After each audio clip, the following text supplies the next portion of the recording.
ऐसे इंसान हैं जो गंदगी फैला रहे हैं। इतना सुनने के बाद साधु को जब मैंने हाथ पकड़ा, उसमें तुरंत वो उठ के जाने लगे, सीढ़ियाँ उतर गए। उतरने के बाद में इतनी सरपट दौड़ रहे थे, उन्हें पकड़ना ही बड़ा मुश्किल था।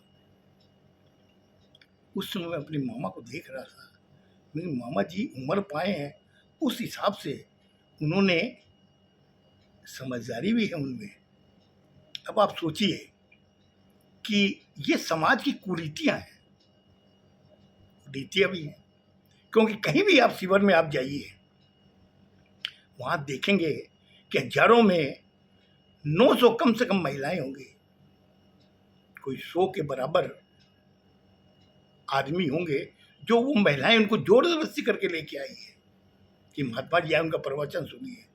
और औरतें जो हैं वो आशावादी होती है, उनमें एक आस्था होती है ईश्वर के प्रति, लेकिन उन्हें ये मालूम नहीं है कि ये जो शिविर में बैठे हुए हैं, जो अपने शरीर को सुंदर बना करके, मेकअप करके और अच्छे वस्त्र पहन करके, रुद्राक्ष की माला पहन करके ये जो प्रवचन दे रहे हैं, कम से कम उनको उनके घर जाके देखो, उनकी पत्नियां किस हिसाब से पीड़ित है अपनी इस महात्मा के प्रति।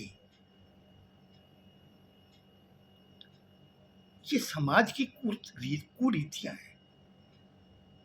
अब आपको एक बात और बता रहा हूं कि ये जो लड़का है, एक लड़की है एक लड़का है, लेकिन लड़के के ऊपर जो जिम्मेदारी है वो भगवान खुद उसको देता है।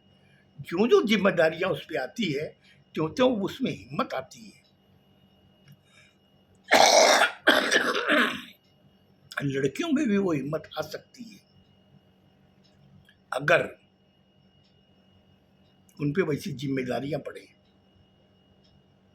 कैसे कि जब लड़की की माँ उसे सिखाती है कि बेटा घर कैसे चलाना है, किचन में खाना कैसे बनाना है और घर की सफाई कैसे रखनी है, ये भी भगवान उनको देता है। ईश्वर उन्हें वो एक गिफ्ट देता है कि बेटा तुम्हारे अलावा इस घर को संभालने वाला कोई नहीं है। और बेटे को ये जिम्मेदारी देता है कि बेटा तुम घर की सजावट के लिए, घर की साफ सफाई के लिए, घर में भोजन लाने के लिए तुम जो जिम्मेदारी उठा रखे हो, वो जिम्मेदारी तुम्हें मैं देता हूँ, तू उठा। इतना कर कि तेरे जन्म देने वाले माँ बाप तेरी हर इच्छा को अपनी इच्छा समझे।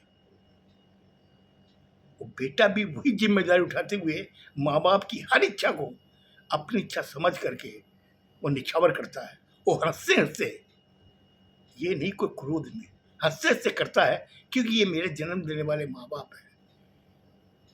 आज मैं इनकी जो सेवा कर रहा हूँ, आने वाले भविष्य में मेरे बच्चे मेरी सेवा करेंगे। क्योंकि ये जो बुजुर्ग लोग जो घर बना के गए ना, मकान तो सब बनाते हैं, लेकिन घर बनाने वाली एक औरत होती है, और औरत के साथ में अगर मर्द मिल जाए तो वो घर स्वर्ग हो जाता है।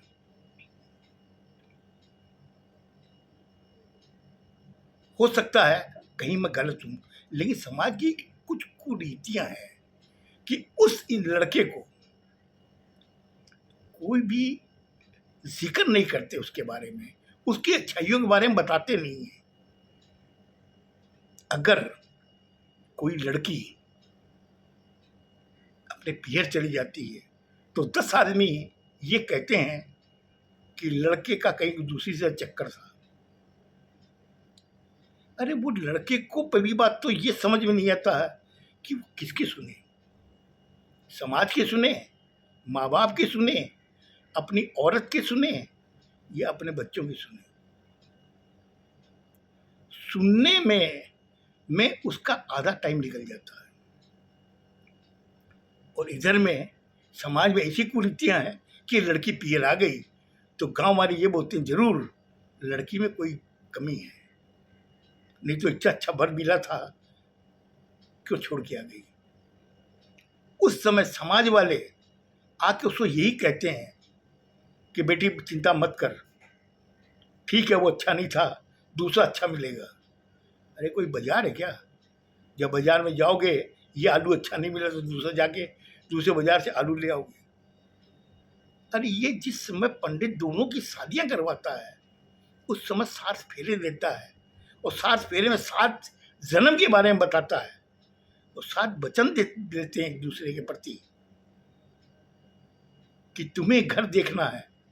वो लड़के से कहते हैं तुम्हें जिम्मेदारियां उठानी है, और लड़के की सारी जिंदगी समझने में और समझाने में गुजर जाती है। हम लोग कहते हैं ना कि जिंदगी के 4 दिन है, 2 दिन उसके समझने में गुजर जाते हैं और 2 दिन उसके समझाने में गुजर जाते हैं।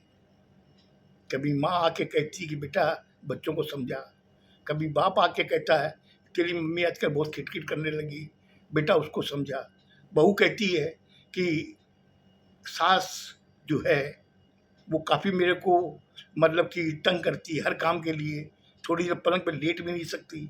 बच्चे बोलते पापा हमारे लिए ये ला के दो। ये सारी बातें सुनता वो, और सुन कर के क्या करे कि जिम्मेदारी उसने उठा रखी है और सबको खुश करना है, वो खुश हो ना हो, सबको खुश करना है, और इस स्टेज पर अपना पार्ट भी खुशी के हिसाब से ही निभाना है। अगर तुम्हें रोना है छत तो चले जा, अकेले जाके रो, लेकिन इन परिवार के सामने, अपने परिवार के सामने तुम्हें रोना नहीं है, तुम्हें हंस के ही रहना है, चाहे जितनी भी तेरे तकलीफ आ जाए।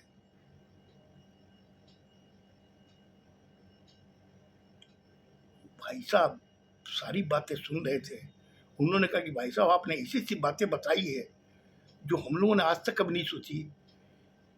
पत्नी जो उसके सामने बैठी हुई थी सामने बर्थ पे, उन्होंने कहा कि हमने कभी इस एंगल से सोचा ही नहीं। हमने कहा देखिए शरीर का जो भी पार्ट है उसमें इस शरीर के लिए उसकी इम्पोर्टेंस है। हो सकता है कि आपकी नज़र में ना हो, लेकिन उस शरीर के हर पार्ट की एक इम्पोर्टेंस है इस शरीर के प्रति।